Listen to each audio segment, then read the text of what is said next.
Breaking news, President Trump confirms the U.S. Army carried out overnight strikes in Venezuela and removed the nation's president.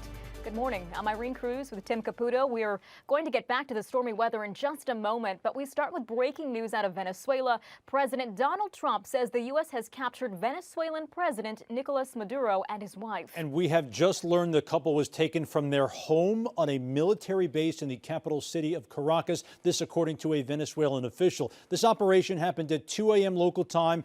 Those loud blasts and the gigantic fireballs in the night sky could be seen and heard for miles. This all happening in Caracas overnight. Take a look.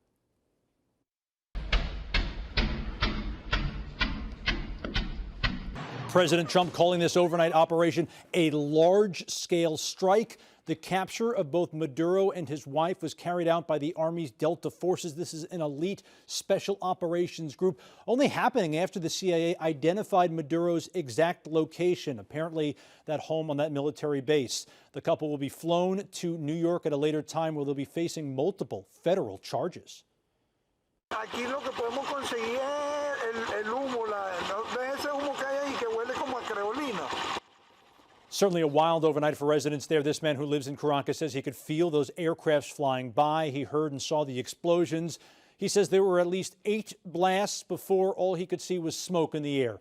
Venezuelan officials called the attack barbaric, said it hit heavily populated urban areas as well. Unclear at this point how many Venezuelans were injured or killed in the attack. We do know that no American troops were killed in this operation. For years, though, the U.S. has sought the arrest of Maduro, who's been the president of Venezuela since 2013. President Trump even doubled the reward for Maduro's capture to $50 million last summer, after alleging the Venezuelan president led a criminal ring, which was designated by the U.S. as a foreign terrorist organization less than 2 months ago. Back in 2020, Maduro and 14 current and former Venezuelan officials were all charged with narco-terrorism, corruption, and drug trafficking in federal court in New York, alleging that they used cocaine as a weapon to flood the U.S. with drugs. Now, the overnight strikes in Caracas follow several weeks of deadly strikes on more than 30 boats that the Trump administration says were carrying drugs. The U.S. also seized 2 oil tankers that Trump claimed were being used by Maduro to traffic stolen oil. This morning, all across South America, including in Venezuela, people have taken to the streets as we take a live look in Caracas this morning.